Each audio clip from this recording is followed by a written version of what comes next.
I decided I'm not going to be a show off. I'm just going to show you like the truth. And I mean, that's what I always want to show you is the truth, but I want to show you like the less good looking side of all of my plants. So these are 8, I think. Yeah, I think it's 8. Let's see, 1, 2, 3, 4, 5, 6, 7, 8. 8 different plants that I have genuinely and really, I'm going to sit down, I think, that I have really struggled with over time. I was going to say over the years, but not over the years necessarily. Some of them have been over the years, but not all of them. Anyway, these are just plants that I have really, really struggled with and fought. Some of them I have fought them to keep them alive, but I still have them. So I've killed other plants before, and I didn't get new ones because I decided after that I didn't really want to try again, especially if this is a plant that I look at and I'm like, okay, that one's kind of cool, I may get it. And then I kill it, I'm like, you know what, it really wasn't that cool, it's not worth trying again. So when it's plants like that, I typically don't buy another one after I fail. But with this one, I would almost buy another one right now, even though this one it looks so sad. It's got one leaf. This leaf looks okay. I mean, it's got some kind of weird looking textured things down there at the bottom. This is a Calathea or Calathea roseopicta. Medallion is the variant, but I have had this thing probably close to a year, maybe more than a year. I don't know. It had several leaves. Like it was in this pot still, but it was like it was a very full, beautiful plant. Whenever I bought it, it was $10, which is very cheap for what it was. Anyway, yeah, all of the leaves died, so I kept trying new things and moving it to this location, moving it to that location, and I kept doing different things, doing more research on them. Finally, I discovered that they're not very particular about light, but they are extremely particular about the kind of water they get, the kind of fertilizer they get, and the humidity that they get. Also temperature. So room temperature or around 72 degrees is usually what's pretty good for these guys. If they get too hot or too cold, their leaves curl up and die. If the humidity's too low, the leaves curl up and die. If you use tap water rather than distilled water, the leaves turn brown and die. If you use non-organic fertilizers, the leaves will die. So I've really struggled with this plant. So after I noticed it declining and I'd switched over to using distilled water and I used organic fertilizer, I used fish emulsion, and it was still having a lot of problems, so I decided to repot it, and this was quite a few days ago. So it has totally recovered from the repot and is doing good and growing like a champ. But I used a really well draining soil. I mean, this dries out just every few days, so it's really draining well. And whenever I repotted it, I realized that it had a ton of root rot underneath. So the well draining soil really helped take care of that, and I think that's one of the big secrets. So a well draining soil, distilled water, organic fertilizers, and also organic soils too. I used organic soil. So I think that's pretty much the secret to these things. They also like a lot of humidity, so I got a humidifier for my room. All of my plants seem to be really liking that, and that is one thing that has really turned the tides on my plant care. So the humidifier is something that I absolutely 120,000% recommend. Especially if you have like one room that you keep your plants in. But if you have a bunch of rooms, you might not want your entire house being super humid all the time. So it might be best to stick to plants that don't need that humidity for the other rooms in your house. And actually, now that I've started changing the way I've done everything, it is putting on 3 more leaves. And this one, let me see if I gotta stand up to look. This one has almost no brown tip. A little bit of one, but not really. So it's like at the very, very tip is just a little bit brown. But that's not bad for as difficult as these plants typically are. So I'm pretty proud of that. So next, this one may actually come as a surprise to you. Maidenhair Fern. Is that in the shot? I can't see the camera. Yeah. So this is a Maidenhair Fern. I believe it's a rosy Maidenhair Fern. That may have something to do with the reddish coloration on the new growth. I've had it for less than a year, I believe, maybe about a year, not sure. But I really struggled with it, not at first actually. At first I put it in my dart frog tank. So later on I took it out of there as well as a lot of the other plants that were in there because my dart frog did pass away. So I decided to pot these up. So I put this one in a pot and it started doing really bad because there's no humidity here. This is Oklahoma. We're very dry. So whenever I got my humidifier, again, that really helped turn the tides on this plant as well.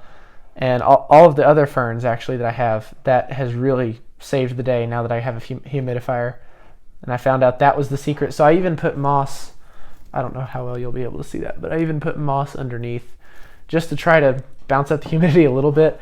And since my discovery about the calatheas or calathea and how they prefer the distilled water and actually will die with some tap water because they're sensitive to things in our tap water, I've started using distilled water on a lot of my plants. I actually bought a water distiller to use, and that has done really well. And I use fish emulsion now rather than any other, inorganic fertilizer, and everything is just doing better. And I think this will be my best plant year of all time. This is going to be the best plant year, and I'm sure of it. So this is one I really struggled with. I know a lot of people say that they're easy. A lot of people say that they're hard. But I think the key here is once you get the humidity right and these leaves have enough moisture that they won't dry up and get crispy and fall off, once you get that down, the care is actually really easy. They just like to stay lightly moist, but let them dry out a little bit between waterings, but you don't want them to fully dry out. No ferns like that. So that's pretty much all there is to this one. These are often advertised as easy. There's something on the leaf. These are advertised as easy a lot of the time, and that frustrates me. I'm not really a huge fan of plants being called easy or being called hard. I think it depends on your conditions. If you have a lot of humidity, you'll find that a lot of plants that are deemed hard are easy, and then some plants that are deemed easy might be hard. It just depends on the conditions of your house because it's going to be different for everybody. So it almost bothers me when people are like, these plants are super easy, and then half the other people on the planet are struggling to keep them alive. So I think easy is a very relative term with plants. So this one's often deemed easy, but they're really not that easy. But once you get them figured out, it's going to be the same thing. I'm going to use this same term constantly. Once you get it figured out, that's all there is to it. So basically the point of me making this video is to try to actually show the secrets to these plants, or the things that help keep these plants alive, or at least in my experience. So for this one, again, they like a lot of humidity. So it started doing better whenever I got a humidifier, and I keep it right above my aquarium. So it gets plenty of humidity that way. And then about once a week, sometimes a little more often, it totally just depends on what mood I'm in. But I'll just take it and just dunk it in the aquarium since I have it in the aquarium anyway. So I just dunk it in there, shake it out really good, and then set it back on its perch. And it is now doing really well, but I've struggled with the air plants on and off for a really long time. I've tried and I've killed so many, and I think this is the one that's going to be successful for me. Next up, I'm going to be talking about one of the most trendy groups of plants. I'm not necessarily talking about any particular individual here. And I'm just talking about this group, succulents. A lot of these are deemed very easy, low maintenance house plants because they need like no water because their leaves are full of water, so they barely ever need watered. Oh, they are so hard for me to keep alive, or they have been in the past. All of these leaves that you see here, except for this one and this one, those are all from plants that I had and killed, and I took a single leaf and I'm starting new plants from all of them. They're all growing new plants. They've got whole new things coming out of them. So I'm thinking now, again, I figured them out. So I think I've kind of got this down now. I use fish emulsion to water them, fish emulsion in distilled water. And I use this sort of sandy soil, but it kind of can get compacted if it sits for a long time. And with this soil, I just let it get wet, and then it dries out in just a couple of days because this is a very shallow container. So it gets soaked and then it dries out completely, and I think that is something that can really help succulents out, especially if you're having a hard time with them. They don't seem to mind the humidity in my room But again, I keep their roots dry, and that's what really matters most. Hi, editing me here. I just saw that I didn't even mention that succulents have to have extremely bright light in order to live. So they come from a climate that gets like pretty much direct sunlight all the time. They don't need quite that much indoors, but you will need to get them a lot of light. So whether you can put them really close to a south-facing window or under, like directly under an LED, which is what I do, they need a ton of light, and that's another major downfall. Now I know good and well that this one really will shock a lot of you. Scindapsus pictus. This is one that I really have struggled with. I've had it probably for a total of, I don't know, probably for 6 years I've had this plant. And this is actually a little cutting from the original plant that I had. See how it's just like barely alive? Anyway, well, I saw a pot of it. I still had some left of my first batch of it. I still had some left. It was still living, but I just really had a hard time with it. Keeping it potted or in enclosures, it always really struggled, but I figured it out. Again, I figured it out. That's the most happy, exciting thing ever, is whenever you have a plant that you're struggling with and you figure it out. So they just like to dry out. That's pretty much all there is to it. They're not too picky about light, but they just cannot stay moist. And I guess I was thinking that they were sort of like pothos, or pothos, however you say it, and they like prefer to stay slightly moist, which even pothos doesn't like to stay slightly moist. But I thought this one did. It did not. And it doesn't really like to be transplanted. It doesn't do very well being transplanted. It doesn't grow very well in water, in my experience. Let it dry out. That's the thing with a lot of plants, actually, which I didn't know that for a long time, but I finally figured that out, and now I know. They just kind of like to dry out a little bit, and they'll do better that way. So this is another one I've struggled with. Anyway, moving on.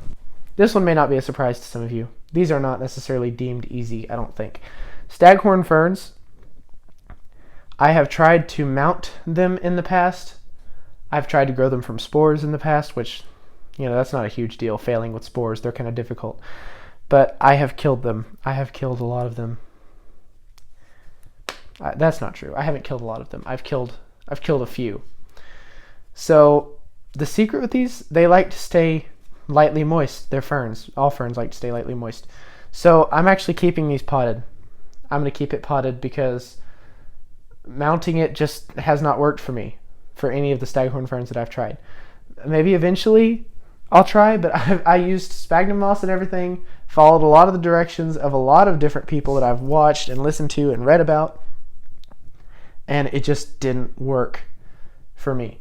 So yeah, I kind of gave up on the idea of keeping them mounted. I think they look okay in a pot. Their leaves are kind of weird. They're not very attractive plants. They're really not. I don't think they are, but it is what it is. This one is a creeping fig, or Ficus pumila. Sunny, I think, is the term for this variegation here. And it's not on a lot of hanging plant lists.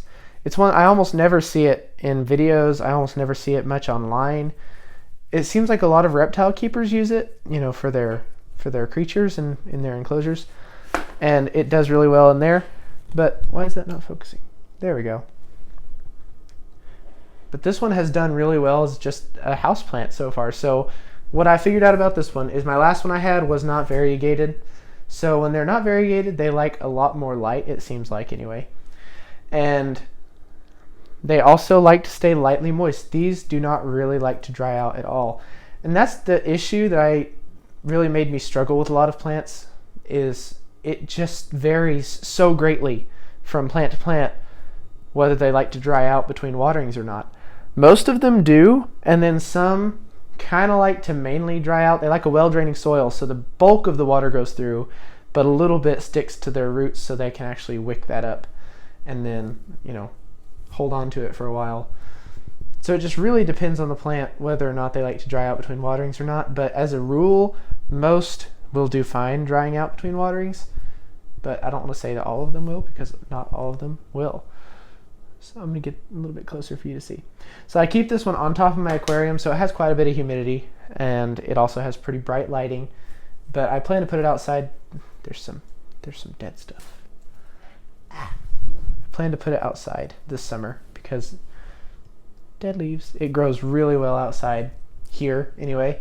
Just don't put them, if you take your houseplants outside, just don't put them in direct sunlight. They burn. So moving on. This by far probably the most sad of all of them. This is Selaginella something or another. I forgot. Oh my goodness. I don't really care. Rainbow moss is the common name. But I have tried with several species of Selaginellas in the past, and I always have the same results. They always die on me. They die really bad. They like to stay lightly moist. They like a lot of humidity. I don't even know what light they like. I don't know, because they've done fine. I say that. They've died in every form of light that I've given them. So this one, last summer, let me just tell you, last summer it was full, like covering the top, running off the sides, and they were hanging down probably like right here. Like it was super long. And I brought it inside for the winter, and it just died.